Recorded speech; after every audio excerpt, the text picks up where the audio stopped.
കഥയുടെ പേര് ചിറകൊടിഞ്ഞ കിനാവുകൾ.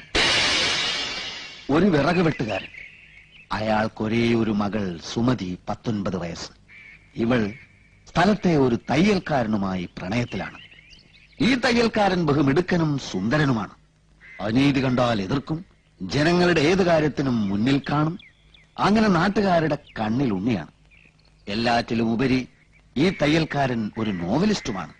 പക്ഷെ വിറക് വെട്ടുകാരന് തന്റെ മകളെ ഒരു വലിയ പണക്കാരനായ ഗൾഫുകാരനെ കൊണ്ട് കെട്ടിക്കാനാണ് താല്പര്യം. ഇക്കാര്യം സുമതി തയ്യൽക്കാരനെ അറിയിക്കുന്നു. തയ്യൽക്കാരൻ ഗൾഫിൽ പോകാൻ ശ്രമിക്കുന്നു. പക്ഷെ വിസ അത് കിട്ടുന്നില്ല.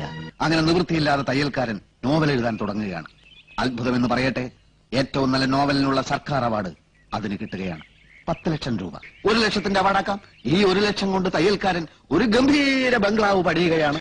തനിക്ക് തന്റെ പ്രാണപ്രേയസിയോടൊത്ത് താമസിക്കാനാണ് തയ്യൽക്കാരൻ ബംഗ്ലാവ് പണിയുന്നത്. പക്ഷെ നിർഭാഗ്യമെന്ന് പറയട്ടെ, വിറക് വെട്ടുകാരൻ തന്റെ മകൾക്കൊരു ഗൾഫ് ഭർത്താവിനെ ഏർപ്പാടാക്കും. സുമതി കരഞ്ഞു. തയ്യൽക്കാരൻ ആ കല്യാണം പൊളിക്കാൻ ശ്രമിക്കുന്നു. സാധിക്കുന്നില്ല. ഒടുവിൽ ബംഗ്ലാവിന്റെ പാലുകാച്ചൽ ദിനം വരികയാണ്.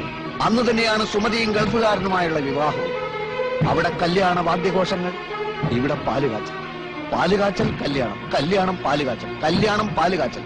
അവിടെ സുമതിയുടെ കഴുത്തിൽ താലി വീഴുന്ന സമയത്ത് ഇവിടെ കാച്ചിയ പാലിൽ വിഷം കലക്കി കുടിച്ച് തയ്യൽക്കാരൻ പിടയുകയാണ്. പക്ഷെ താലി കെട്ടുന്നില്ല. സുമതി ഓടി. തയ്യൽക്കാരൻ മരിച്ചില്ല, ആശുപത്രിയിലായി. ഡോക്ടർമാർ ഓപ്പറേഷൻ, ഓപ്പറേഷൻ, ഡോക്ടർമാർ, ഡോക്ടർമാർ, ഓപ്പറേഷൻ, ഓപ്പറേഷൻ, ഡോക്ടർമാർ.